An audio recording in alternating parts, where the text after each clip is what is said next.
Good morning, I'm Nivareti Manu, and this is your morning news fix for Friday, 10th of October. In this update, all eyes are on Israel and Hamas following agreement from both sides on the first phase of a peace plan. This requires Hamas to release all hostages and Israel to withdraw some forces from Gaza.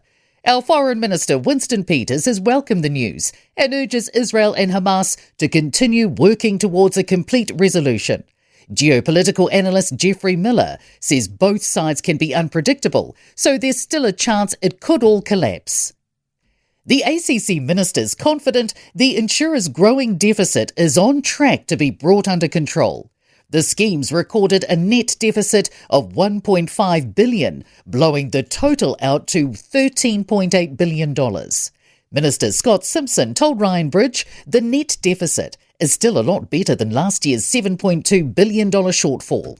Good work has already commenced at ACC, but there's a lot of work yet to do, and most of that reflected in actually just doing the basic stuff really well, doing it consistently. Te Pāti Māori has spoken about needing to correct its course as it looks towards election year.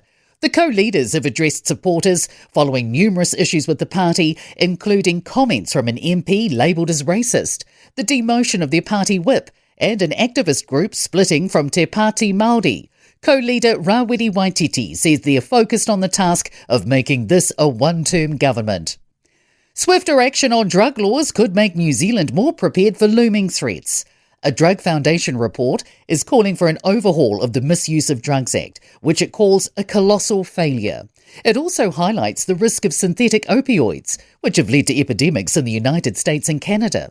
Massey University policy and health professor Chris Wilkins says New Zealand should be planning for these risks.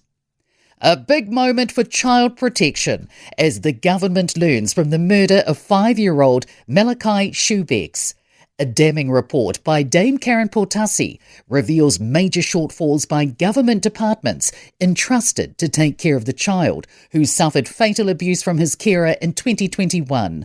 Children Poverty Reduction Minister Louise Upston says they're accepting all the review's recommendations so child safety is put first.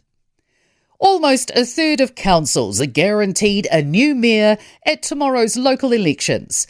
Auckland's Wayne Brown, Christchurch's Phil Major, Dunedin's Gilles Raddick, Nelson's Nick Smith and Gore's Ben Bell are all seeking a second term. But 3 of our biggest cities, Wellington, Hamilton and Lower Hutt, are getting new mayors.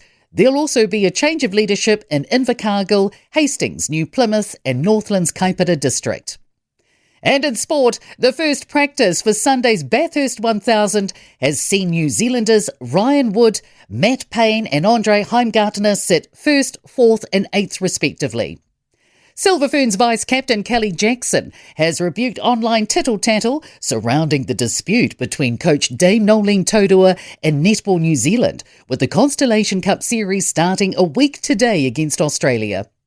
Golfer Daniel Hillier has carded a 1-under par 70 in the opening round of the Spanish Open to sit 5 strokes off the lead.